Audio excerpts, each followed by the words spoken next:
very warm welcome to you. I'm Bronwen Maddox, the Director of the Institute, and I'm delighted to welcome you to this event with Jesse Norman, Financial Secretary to the Treasury. Hello, Bronwen. Hello. Thank you very much indeed for joining us. Sorry for the a lot of what we're going to be talking about is infrastructure, and I apologise to everyone for the infrastructure glitches we have had already. I think you've perfectly illustrated the importance of the work we're doing, Bronwen. Thank you. Thank you. Not at all. Not quite in the way I intended to. First, just a few brief housekeeping things. If you want to send in your questions, everyone, and please do start sending them now. Please do put your name and where you're writing from. It always helps and is always interesting. And do tweet along with us with IFG infrastructure. And we will have a recording of this, audio and video, on our website within 24 hours. Well, I don't think Jesse Norman needs an awful lot of introduction, certainly not to people who have signed in for this. But as you will know, he is MP for Hereford and South Herefordshire, Financial Secretary to the Treasury since 2019, and indeed has managed to find time in recent years to write books on Adam Smith and Edmund Burke. Jesse Norman, thank you for joining us. Well, thank you, Bronwen, and what an absolute pleasure it is to see you and to talk about these very important issues. Great. Well, let's start off with the National Infrastructure Strategy. So something the government published back in November, along with a spending review, and the IFG has for several years been calling on the government to publish something like this. I wonder if you could tell us how this is going to help, in particular with the recovery that we are now, that everyone is focused on.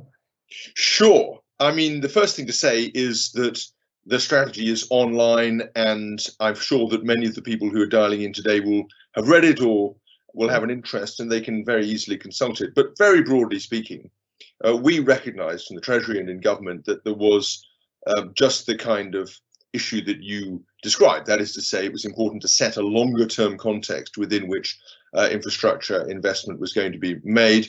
We've made it clear from the Prime Minister on down that infrastructure is a very important part of what the government's doing, and there's a tremendous need.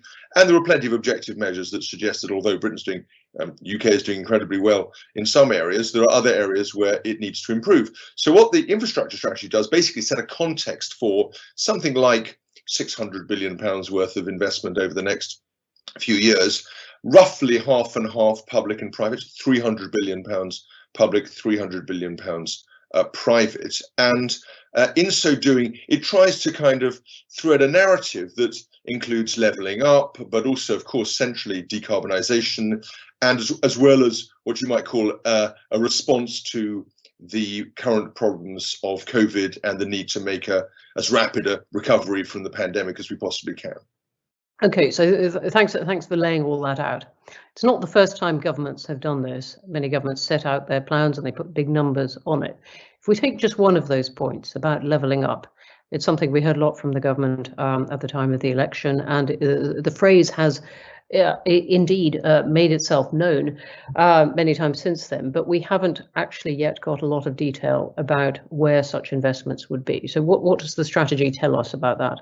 Well, of course, the thing about infrastructure is that it's inevitably a long-term thing, and therefore one should not expect instant results. And what is interesting is that ever since the election, and indeed before that, the government has placed a strong emphasis on levelling up. Now, there is, of course, some ambiguity as to what that specifically amounts to, and of course, that will also depend in many cases on the specific context that people are looking at. The National Infrastructure Commission at the moment is doing some really interesting work on towns and how levelling up might play out in different ways in different urban contexts. So that's the first point. So the second point is that the Treasury and the government are thinking about this in a very inclusive way. So you've got a levelling up fund, which has just been announced, but before that you had the Stronger Towns Fund, now called the Towns Fund. That's been a very, very interesting exercise. I would really encourage the Institute to look at that, because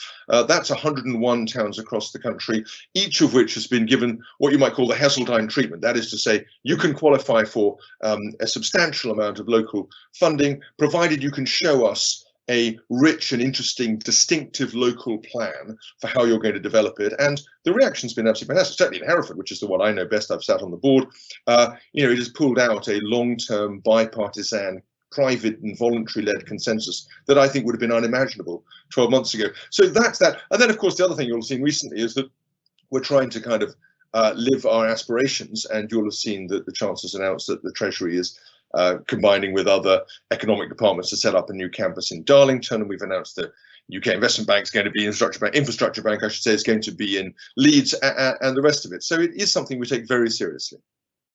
So how can you make sure, in the jargon, that the public gets value for money? There was some rewriting of the famous Green Book, the Treasury Green Book, within all this, and it seemed to some people to, I mean, just to increase the government's license to really put the investment where it wanted, which could, of course, be for economic reasons, and could, of course, be for because it has decided it wants to favour some part of the country. Well, you're covering a whole variety of bases there, Bronwen. Let's just pick up one of those. There has always been a recognition that some parts of the country need and can support and will benefit most from heavy investment, and that has happened preeminently in the focus the government's giving historically in the Northern Powerhouse. It's trying to power up investment in that area. If you look at the Transforming Cities Fund, that's lots of money going into cities like Manchester and Birmingham and Liverpool, and that's all to the good. Now, there was a lurking kind of cronyistic element to what you were just saying. Let me remind you, just in case it's of interest, that the House of Commons published a note only a few weeks ago about, in this case, the Towns Fund, which has certainly been, the Levelling Up Fund hasn't been allocated yet, so no one can make any comment. The methodology has been published.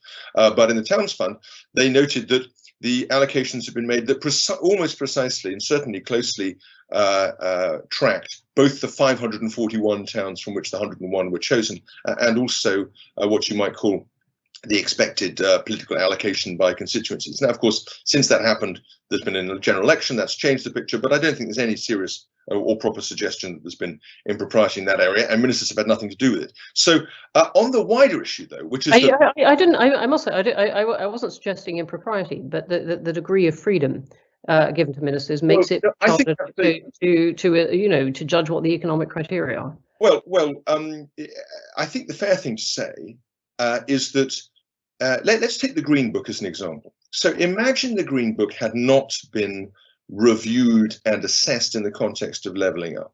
I've no doubt the Institute of Government will be one of the first organisations to say what an outrage it was that a narrow dogma about markets and value for money was being allowed to distort regional priorities of investment, and very important areas were being ignored. There's a balance to be struck, and of course what the Green Book does is to recognise that there may be cases, these may be transformational investments that can be made. There may be other factors that go beyond what you might call a narrow focus on value for money. The Treasury is never going to give up on value for money. It's a vital component of how we think about infrastructure investment across the country. But there is undoubtedly a contextual element to it, and that's one of the things that the NIC has been looking at as well.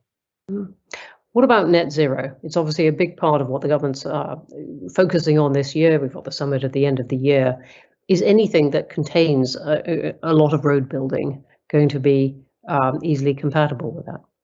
Well, the approach we've taken historically, as you know, is that we have essentially a stricter and more effective independent regime than I suspect in almost any other country around the world. We have the Climate Change Committee. They are very well informed, very well briefed, completely independent, and they mark the government's homework, and they've done that for a number of years. And the reason we have that is because there is inevitably a natural embedded trade-off between investments, particularly infrastructure you want to make, that may have short-term consequences but longer-term benefits, or that you may want to have as part of a greening process across the country. And what historic governments have decided is that the best way to look at that is to look at the overall picture and then try to, as it were, bear down overall, while allowing investments that may be the most economically or otherwise sensible investment made. Now, that is a very, very tough regime, and what the net zero work does is to put into that a so far substantial piece of analysis, and in due course a follow-up final report that looks at some of the issues involved, the competitiveness issues, the trade-off issues, how you can stimulate economic growth through green investment, what the overall costs are going to be. All those kinds of elements will come into that picture. What do you think UK's aspirations for air travel should be then at this point? We still have, I mean, Heathrow is closer to being expanded, but not quite there yet. Well, look, I think when you get to specific industries, we ought to be deferring to my colleagues in the DfT in this particular area, and I'm not sure it's really appropriate for me to have specific aspirations. What I would say is that there's a lot of work. You'll have seen the Prime Minister's 10-point plan, this work on Jet Zero. When I was at the DfT, we did a lot of work on biofuels and specific support that allow aeroplanes jets to burn biocompatible fuels, and there will be a whole variety of different ways. You will be amused to learn that. Well, actually, I think I'm right in saying that the UK's first all-electric aircraft is a version of a plane designed by my uncle Desmond Norman, the Briton-Norman Islander, featured in the James Bond film Spectre.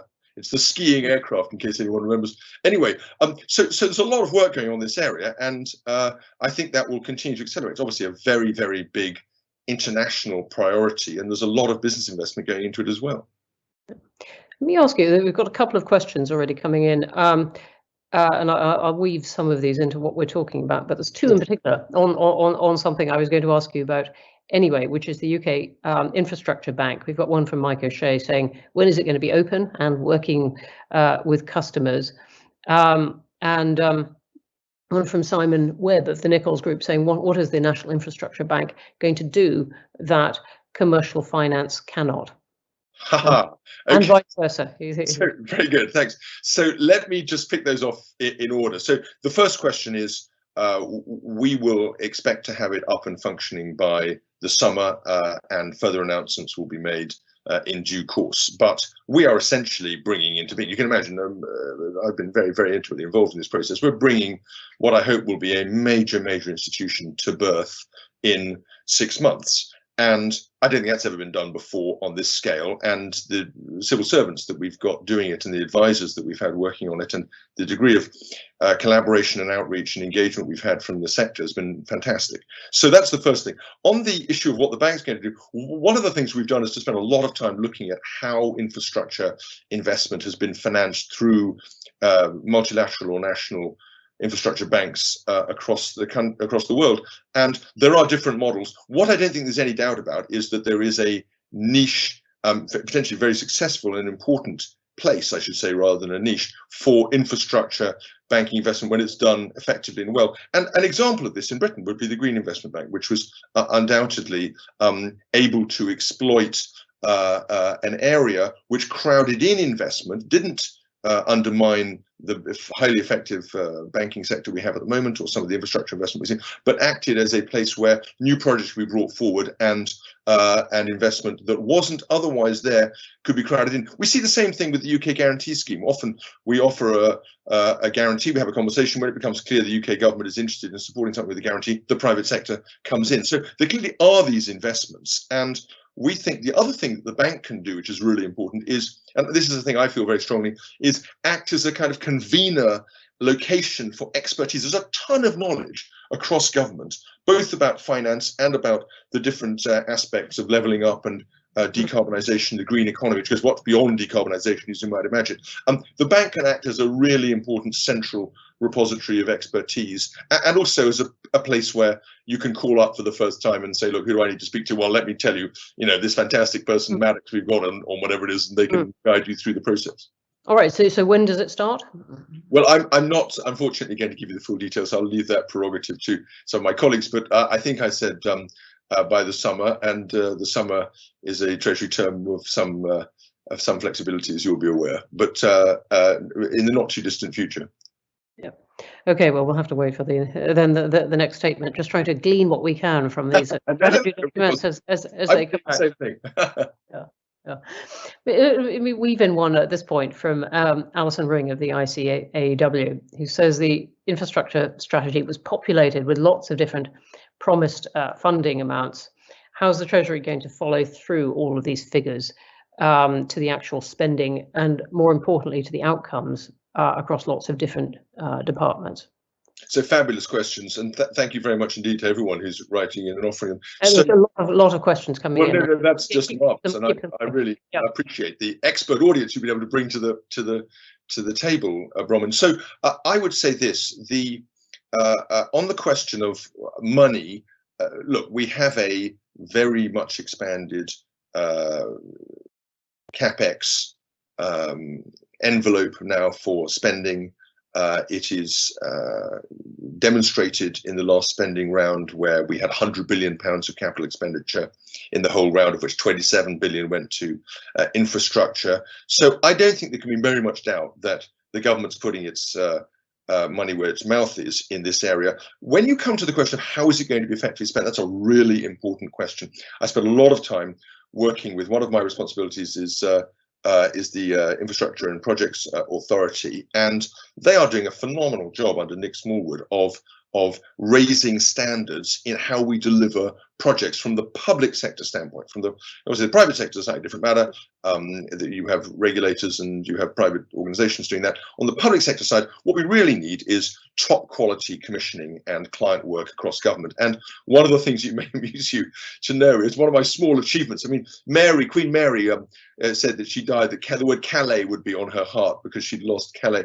The one thing I'm very proud to have done is to have started the first ministerial training program in government. And we've now, I thought when it came out that I was going to be shot, hung, drawn, quartered and hung from the nearest lamppost by my colleagues, because of course all ministers are aware that there are areas of what you might call which they could brush up on, indeed become acquainted with. This is something the IFG pushes quite a lot. Indeed. For the first time. So what in particular were you trying to train us in? We are Newton and Leibniz, Bronwen, because I wasn't aware that the IFG was pushing it. I should have been. But no, my issue has been to improve ministers as clients, to say, look, the client function is often, in 50% of cases, what makes them a good project from a bad project. We've all seen that endless experience of this. How do we make ministers and senior responsible owners within the civil service into better clients? And what we're doing with the IPA is basically making sure that people have the right experience when they take on that role, that they only do a small number at the same time, that they are properly held accountable, that it's an intrinsic part of their future success and advancement across the civil service, that people have operational experience when they get into that role, all that kind of stuff. What I've done on the ministerial side is basically to work with the IPA and the Said Business School. We've now had 3 ministerial cohorts. A ton of my colleagues have gone through it.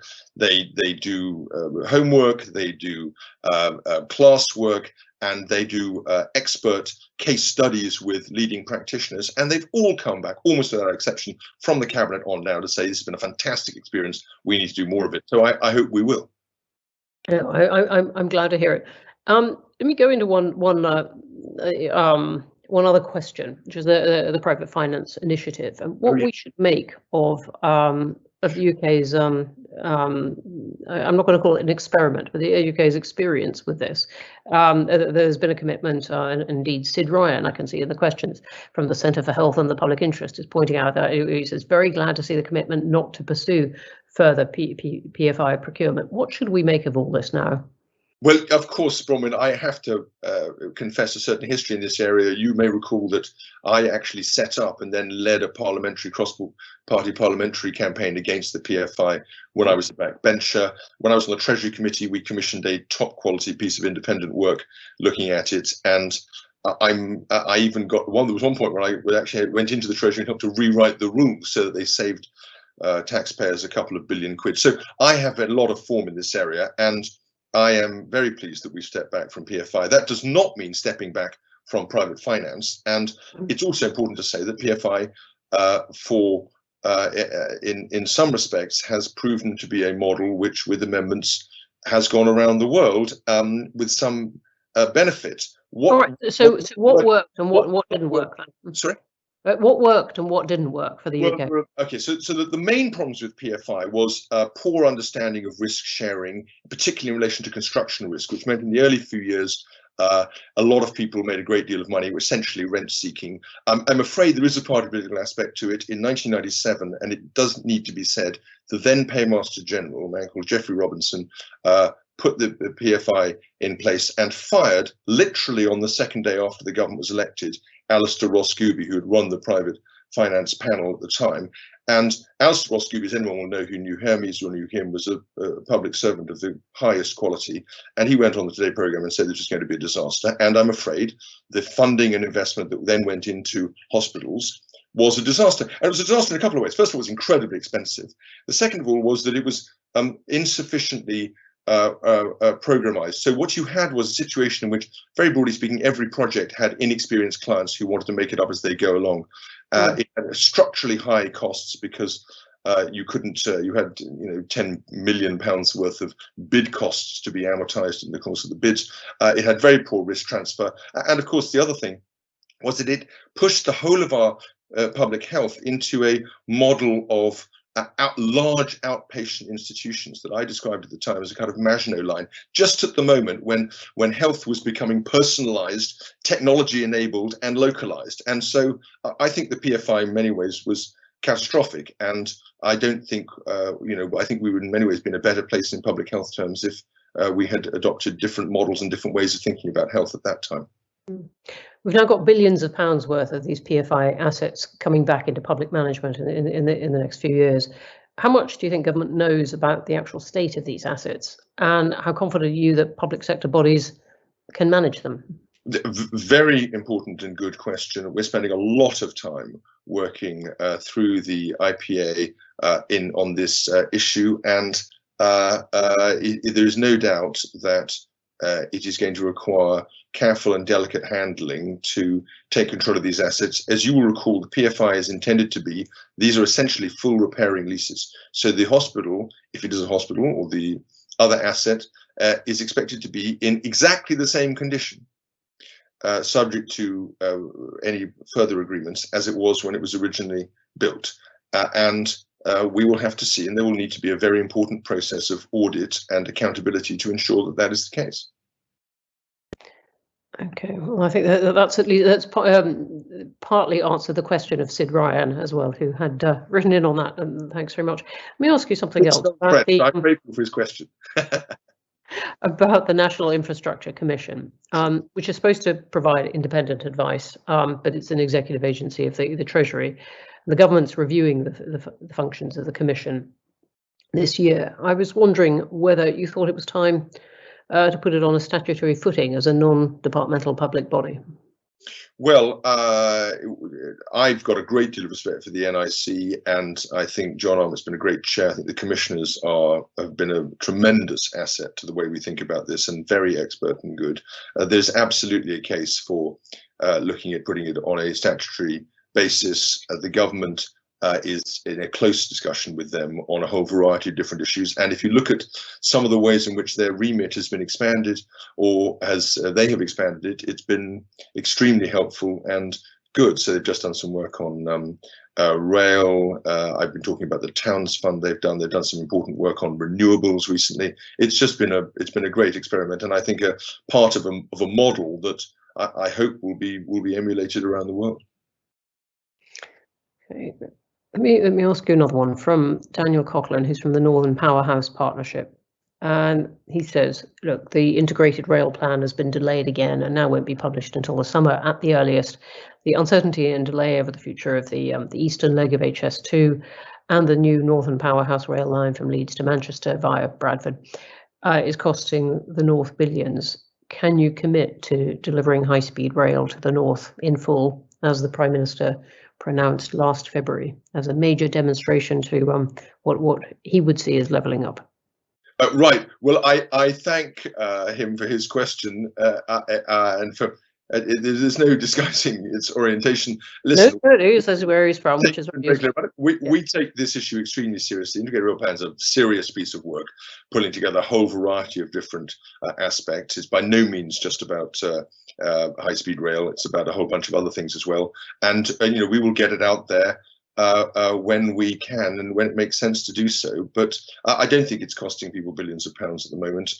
What we are doing is trying to move with all due dispatch in a complex and multifactored situation. Okay, we've got a lot of questions now on what levelling up actually means. One from Alan Shape, who puts it, says, is there a clear definition, excuse me, of what it means? And one from Chris Richards of the Institution of Civil Engineers, saying there were lots of announcements in the budget linked to levelling up. What are the changes on the ground that you are watching that would indicate we are making tangible progress on levelling up? So on the issue of what levelling up is, as I've already said, it's an idea which receives its specific meaning in context, and that's what the work of the NIC does. And there will be parts of the country where it may mean a transformational investment in some particular piece of industrial kit.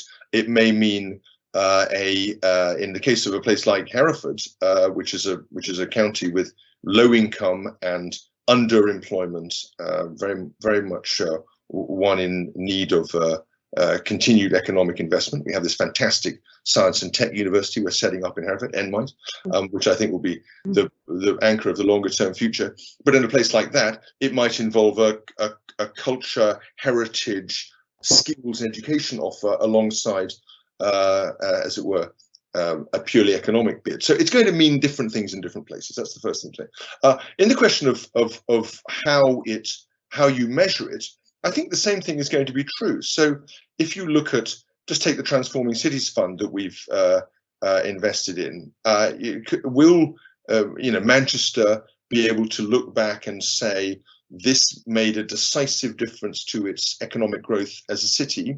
I don't know that it will in any obviously measurable way. Could it be transformational in some of the investments they made in cycling and walking, for example, which is a subject very close to my heart, obviously important for our green revolution? Yes, I think it'll make a transformational difference. It could very much do that. I mean, we know the Cabinet Office is struggling to try and put metrics on levelling up. All right, I will take your answer for now as the answer. It's true, Robin. It may well be possible to put some aggregate metrics on it, but it's not going to capture. It's not going to capture what levelling up will actually mean to towns, cities, rural areas that are covered by it, because it's so much going to be part of a locally driven process of realization of aspiration and expectation. So it's hard to see how formal metrics will be useful, but it's hard to see how they'll be able to pick that up.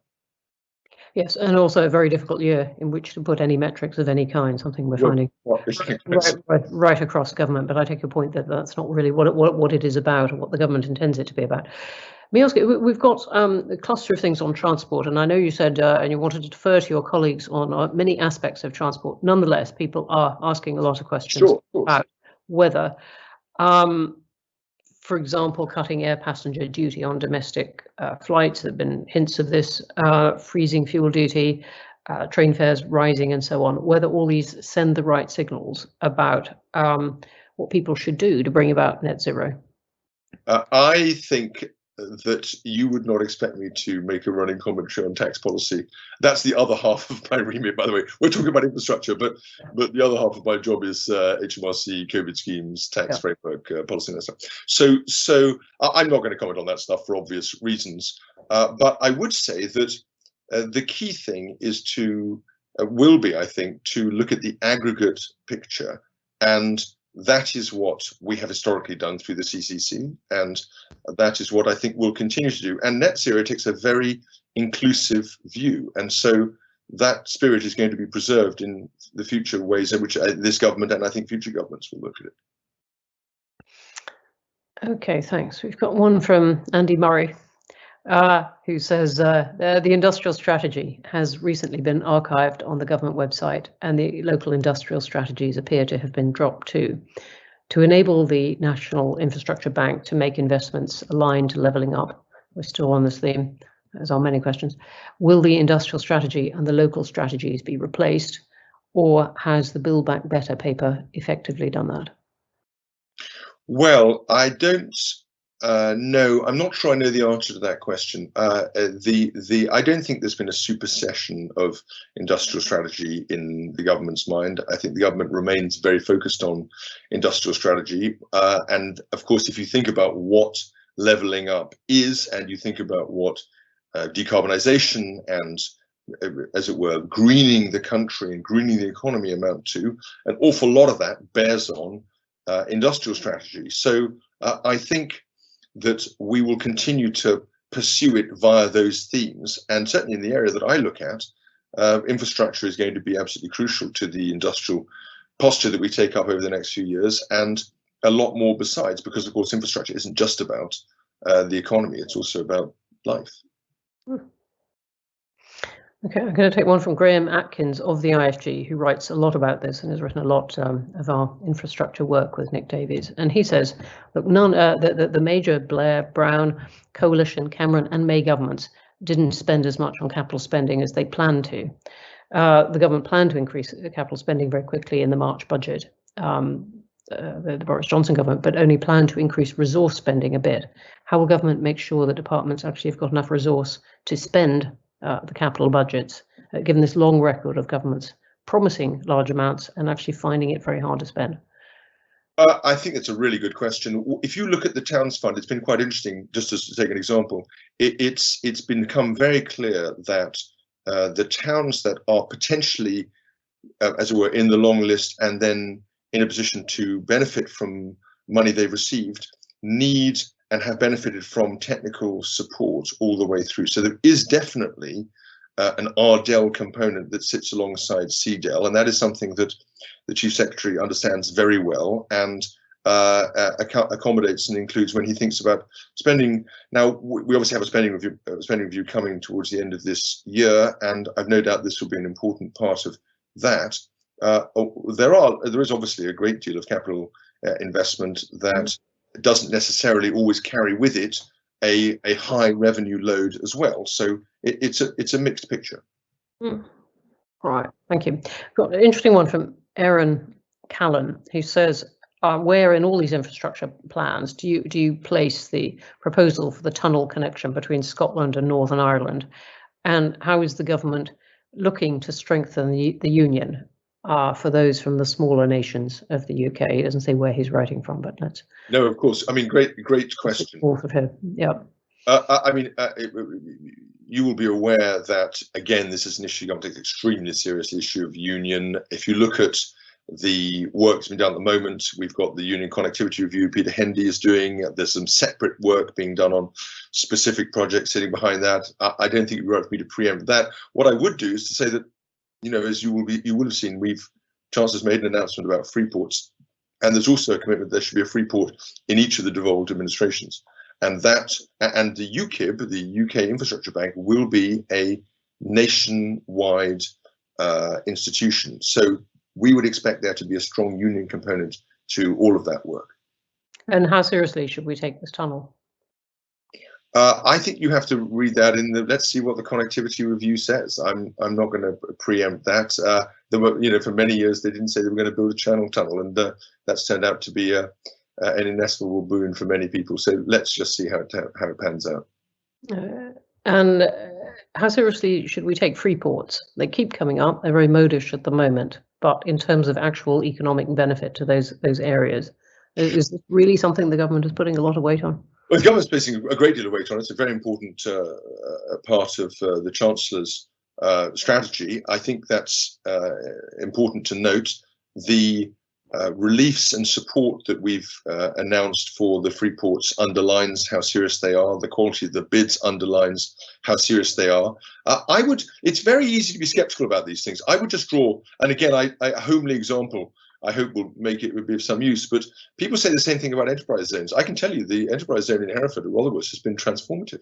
People will say it's very easy to say, well, it just cannibalizes energy from elsewhere. Absolutely not. It's gone way, way beyond that. And if we can replicate that kind of success, then I think free ports will turn out to be very successful. Okay, we will have to see. But it does depend on quality of leadership and quality of evolving model. And one of the things that's interesting about free ports is that there are different models being deployed. So it's not, as it were, a one-size-fits-all approach. And the bids have in many ways different character to them. So we are in the process of learning about what really works in these contexts as well. Okay, thank you for that. We've got one from Greg Rosen saying, if the government isn't using PFI, what approach do you see as optimal for building new schools, hospitals and other infrastructure for which the PFI approach has previously been harnessed? Well, look, I think it would be I don't want to trespass too much on my colleague, the Chief Secretary, and schools and hospitals are not a part of the economic infrastructure as formally defined, although of course they have a very strong economic component as well as the public health and education component.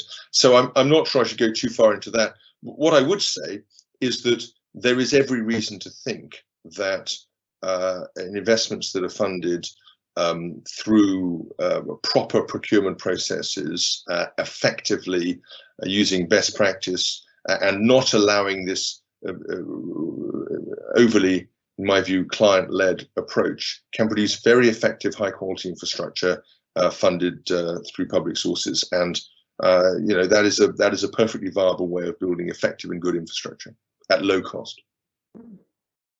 All right, thank you for that. All right, we've got several on the Oxford-Cambridge arc, including one from Ian Binns of the Thames Valley Forum saying, what's your view of the priorities for this, and is it really going to happen? Others are putting more directly than that.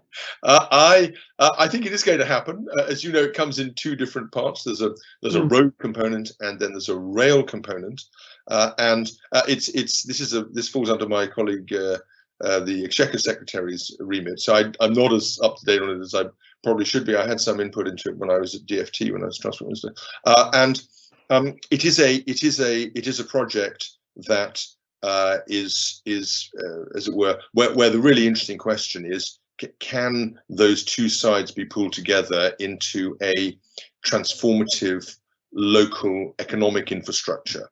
And that, I think, as well as the, as it were, agglomeration effects of uniting the two sides of the university, the two poles of the universities. So I think that is the question, and there's still, I think that's still a question that we need to answer. But the potential is obviously huge. All right, I've got a really a quite precise one from Tim Fullwood saying, were PFI projects protected by sinking funds to make good dilapidations? If not, does that mean that liabilities have arisen where contractors have gone into liquidation, such as Carillion? Again, about these assets coming back into public hands and what state and financial state they are in. So, I mean, obviously PFI projects differ, but there is an expectation that the projects are being kept up to standards in flight, and the dilapidations are being made good. And the overall picture, which is the one I described, that is to say that the asset once created should be preserved, and that the generous funding settlements that have been allowed in those contexts support that remains the overall picture. Okay, thanks. Now we've got lots of questions coming in response to what you've already said. So let me pick up one. So I've obviously been in live time. One from Chris Roy Toole saying on freeports and levelling up that he predicts WTO rules on differential taxation and subsidies will prove to be an obstacle to freeport development. Can we have a comment from the Minister? Yes. We don't know the answer to that question. We've proceeded all the way through on the best legal advice, and we'll continue to do so. Okay. We've got one from John Hicks saying, what measures are being taken to use... I should just say sorry, my last comment was slightly ambiguous. What I was saying was, we don't know whether or not someone might try to raise a challenge. We believe that as I say, that the freeport work that's been done has been informed by the best legal advice and remains completely legal and acceptable from a wider trade perspective. All right, thanks for that. And I want to then just wheel back to the environmental ones, because we've got a whole cluster of questions, some of which I can ask individually, but they are all really pushing at this question of whether the national infrastructure strategy is a green one, and whether how the government quantifies that, how it reconciles these two very ambitious planks of its vision of the future. You've got this national infrastructure strategy and a lot of emphasis on spending big amounts of money on road and rail and so on. And then on the other hand, the commitment to net zero in only a few decades from now. And I get people are really pushing at this question of, look, if you're going to have a lot more transport, it doesn't seem very green. Well, look, I think it's a perfectly reasonable set of questions. I do think there's an embedded mistake, though, which is to assume that an awful lot of the investment that's being made, for example, in road and rail, is about new road and rail. An awful lot of, for example, the road investment strategy is about maintaining and properly accounting for the existing infrastructure. And part of the problem has been historically that what governments have tended to do, for obvious and understandable reasons, is to fund them on an as-you-go basis, as it were, pieces of infrastructure, rather than treating them as assets. And what the previous government decided some years ago was that it would be much better to think of these things as assets and to invest progressively through the life of the asset to maintain it and support it, rather than, as it were, risk allowing it to degrade and then investing in it on that basis. And so that, if you like, is the contrast between strategic roads, where our motorways will have a pothole filled immediately within half an hour of its appearance, and local roads, which are still not being funded fully on a long-term asset basis. And one of the things government at some point is going to need to bear down on is the importance of funding local roads as a long-term asset for the same reason. So I think when you understand that, what difference does it make if the model? Sorry, what difference does it make if you think of them as an asset? Sorry. What difference does it make if you think of them as an asset? Oh, I think it makes an enormous difference. First of all, it lowers the cost because you are able to plan your investments in the knowledge that you have the funding in order to be able to make the investment in future. So the second is that you're more attentive to the preservation of the current state of the asset because you're not expecting a windfall in the future. You know what the cash flows are. So it's actually quite a different mindset. And in due course, obviously, as we move to electric cars, much greener forms of transport, hopefully hydrogen widely deployed in the heavy goods fleet, then we are going to need high quality roads for them to travel on, and they need to be made and supported in as green a way as we possibly can. I've got a question on this from Elizabeth Selk from Arcadia, saying the government is currently consulting on environmental principles. She said, what is the rationale for these principles not to be applicable to the Treasury? In the way she's phrased this question. I'm not sure I really understand what the question is, I'm afraid. All right, put it. Are they applicable to the Treasury? I'm not sure I really know what principles that she's referring to. So it's slightly hard for me to comment on it. Certainly, the Treasury it takes very seriously its own obligation as an institution to abide by the rules it sets more widely, and that's one of the reasons why it's taken this lead position on levelling up by announcing that it will be in the vanguard of the Northern Economic Campus that we're setting up in Darlington. Thanks. We've got another one saying infrastructure strategy is long term. How do you get cross-party support, if you get it at all? Well, that's another very good question. We take, as you might imagine, the issue of cross-party consensus on fundamental issues such as this seriously. And let's just, the good news about infrastructure is that it is, as a topic, relatively politically uncontroversial overall. People understand the importance of investing in it. And so it doesn't naturally lead to that kind of deep argument. Where I think you will get political disagreement is in relation to specific sets of investment, regional priorities. There's obviously there are concerns that individual MPs have that their area is being ignored, or that collections of MPs have that their region is being ignored. That's often in defiance of the facts, but that is something you work with. But I certainly wouldn't expect a future government of a different political stripe to undo either the infrastructure strategy or the Commission or the IPA or the regulatory frameworks that have been put in place and have evolved over time, because I think, as I say, I think they're world class. Thanks. We got one from Nick Burton saying, why is the Oxford-Cambridge ARC strategy only been discussed with local authorities who agreed to sign a non-disclosure agreement?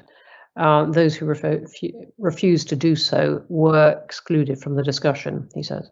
I just can't comment on that. That's a DFT matter. I haven't been cited on that at all. I don't even know if it's true. And we've got one from Alistair Baldwin, who's been is a transport expert who's been writing for the IFG and produced a long report for us recently on transport policy making. And he says, we know analytical capability and capacity in local and regional government to deliver an infrastructure often isn't there. Could we have more civil servants seconded into local government to help out? That's a really interesting question. I think it would be a really important question to take on and to expand on. It slightly bears on the point I was making earlier about the importance of supporting the client, both when the client is a minister and needs training, and when the client might be a town that needs to know how to commission and, as it were, implement a town investment plan. But I think the idea of increasing secondment's really good. One of the things I think we need to do across government in the civil service is to really step up not just the level of understanding of scientific, manufacturing, technological issues, but also to support civil servants who decide that they want to have a stronger operational component in what they do. I've never met a senior civil servant who didn't benefit from some time running on an operational basis something, and if we can do more of that, that would be fantastic. That's absolutely an issue on which, if the IFG hasn't written, I would expect it to, and I would love to read the results because it's a very, very important matter. And I think I've indicated already how seriously I take the importance of having a really effective client and commissioning function within government, and anything we can do in that area within local government would be a massive support as well. The general problem is you need good clients all the way through, and that applies at every aspect of our public administration. Okay, we've got one that takes us right back to the beginning and the question of recovery and growth, and that's from John Hicks. And he says, what measures are being taken to use infrastructure investment to help the economic recovery quickly?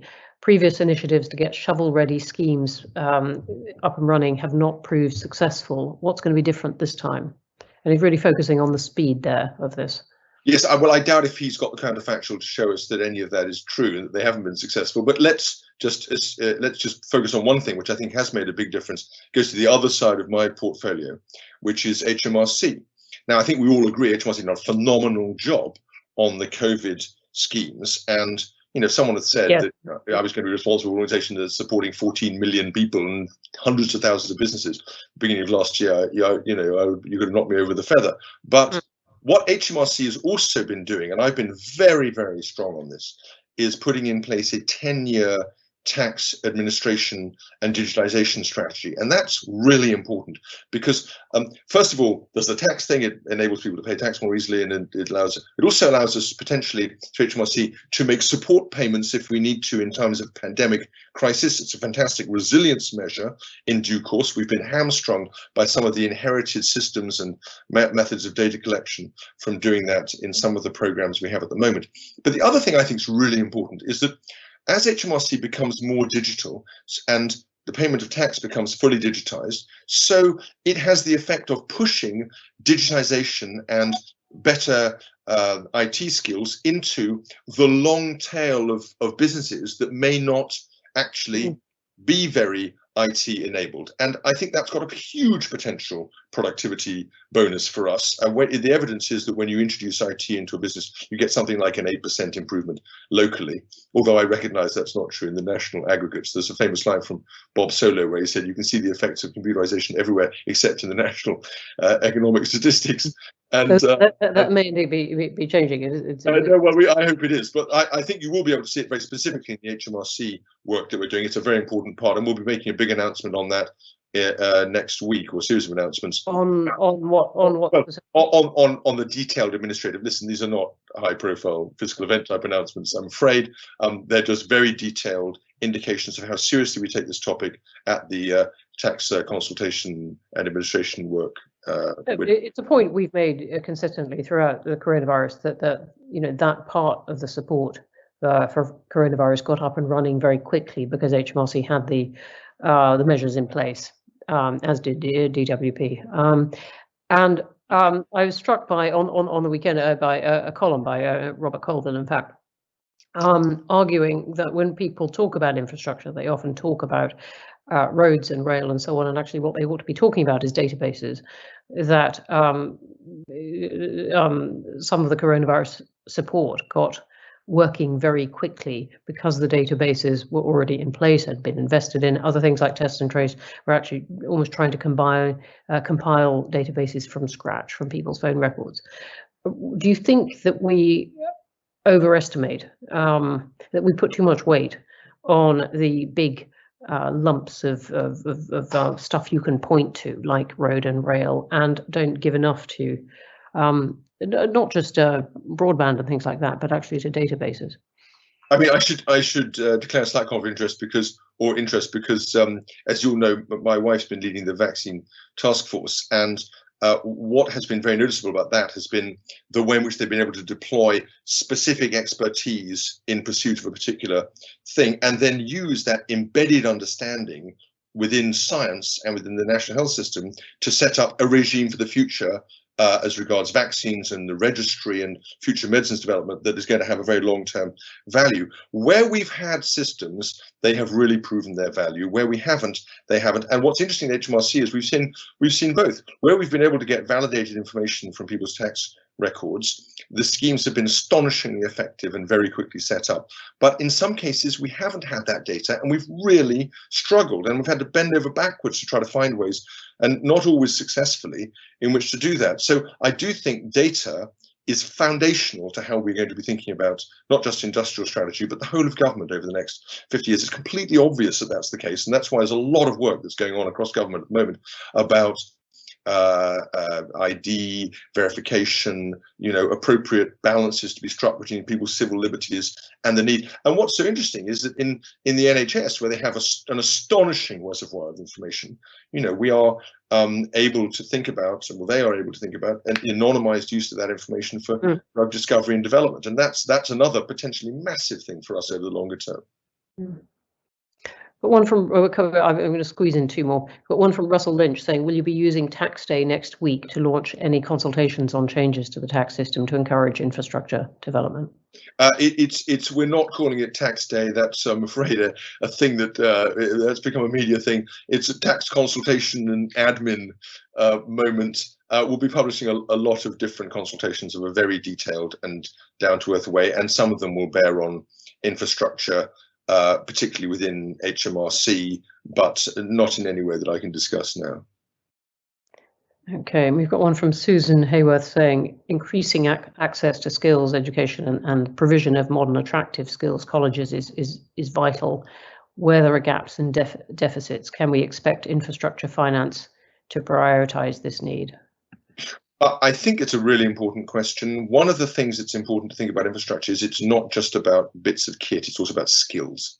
I mean, infrastructure of the mind. Now, that doesn't fit directly into the National Infrastructure Strategy because so much has to do with higher education and further education.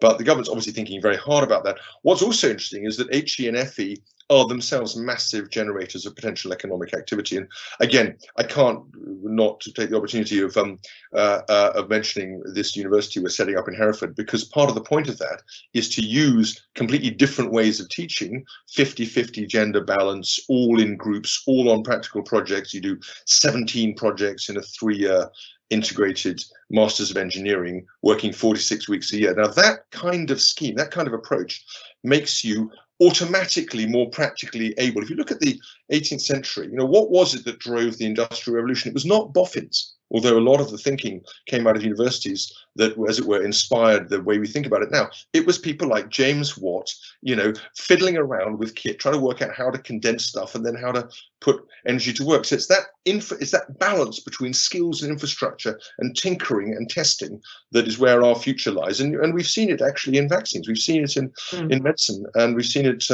across the response to the pandemic as well. I'll ask you one final one, which is from our very own Nick Davies, who, as I said, writes a lot of I'll work on this. And he says you wrote a biography of Adam Smith. What would he make of the Johnson government and its infrastructure plans? Fantastic question. So Smith believed that infrastructure should be privately financed wherever possible. I think it's fair to say, but he absolutely understood that there was a role for the state to support people, particularly, of course, in 18th century Scotland, through education, and that there was, as it were, a duty in that area. And he was a very highly educated man himself, of course, but he also passionately believed in the importance of education and the danger of what he called mental mutilation. That is, people just doing repetitive skills. Now, the joy of the modern economy is that it is a very diverse one in which people can find their ways in different directions throughout their lives. But the emphasis on skills is absolutely foundational. And that is something that we need to continue to bear in mind across government, even as we make these massive infrastructure investments. With that, we're going to have to draw it to a close. Jesse Norman, thank you for this answering this fusillade of questions from all kinds of directions. I'm not sure I did complete justice to the green wing. There were really a lot of other questions coming in on that. But you will have other chances in the weeks ahead. Anyway, we're very grateful for your time. My pleasure. Thank you so much.